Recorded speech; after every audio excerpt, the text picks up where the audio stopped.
Babasahin ko to ngayon. Hello! Nandito ako sa Jeremias 16. Babasahin ko ang mga utos ni Yahweh kay Jeremias. Salamat po, Panginoon, at syempre sa aking Holy Spirit. Sinabi pa sa akin na huwag kang mag-aasawa at huwag ka ring magkakaanak sa lupaing ito. Sasabihin ko sa iyo ang mangyayari sa mga anak na isinisilang dito. Gayon din sa kanilang mga magulang. Mamamatay sila dahil sa malulubhang karamdaman. Malulubhang karamdaman at walang tatangis o maglilibing sa kanila. Ang kanilang mga bangkay ay parang basurang matatambak sa lupa. Ang iba na may masasawi sa digmaan o mamamatay sa matinding gutom at kakainin ng mga buwetre at mababangis na hayop ang kanilang mga bangkay. Huwag kang papasok sa alinmang bahay na may patay. Huwag mo ring ipagdadalamhati ang pagkamatay ni numan. Inaalis ko na sa aking bayan ang kapayapaan.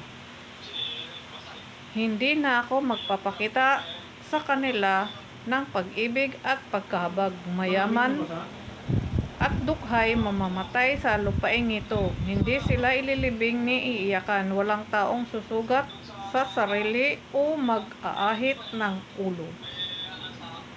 Nagreact sa dito, mayaman at dukhay mamamatay sa lupaing ito. Hindi sila ililibing ni iiyakan. Walang taong susugat sa sarili o mag-aahit ng ulo bilang tanda ng paghihimutok.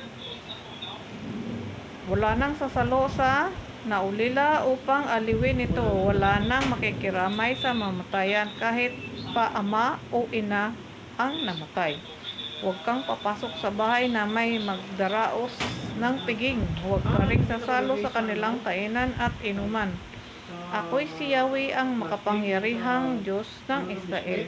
Pakinggan mo ang aking sasabihin. Patatahimikin ko ang lahat ng masayang nagkakaingay at katuwaan.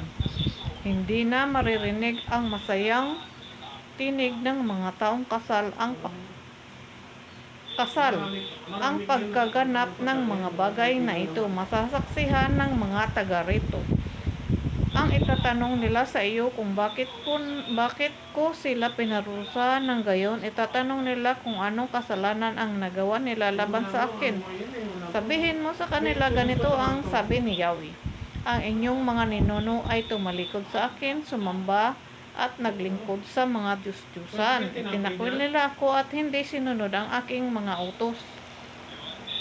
Ngunit higit na masama ang ginagawa ninyo kaysa ginawa ng inyong mga ninuno. Kayong lahat ay matitigas ang ulo, masama at hindi tumatalima sa akin. Kaya nga, ipatatapon kayo sa isang bayang hindi ninyo alam ni ang inyong mga ninuno. Dooy maglilingkod kayo sa ibang Diyos araw at gabi at hindi ako mahahabag sa inyo. Hindi ako mahahabag sa inyo. Amen po. Yun lang po. Yung binigay sa akin. Sa 16. 1 hanggang ano yun? 1 hanggang 13. Yun ang binasa ka. Salamat kung kayo nakikinig mga migo-miga. Salamat uli, Panginoon, at syempre sa aking Holy Spirit. At sa inyo, kung kayo nakikinig, habag kapayapaan at sumasa atin nawa ang Panginoong Jesucristo Jesus at ang Panginoon. Amen po. God bless.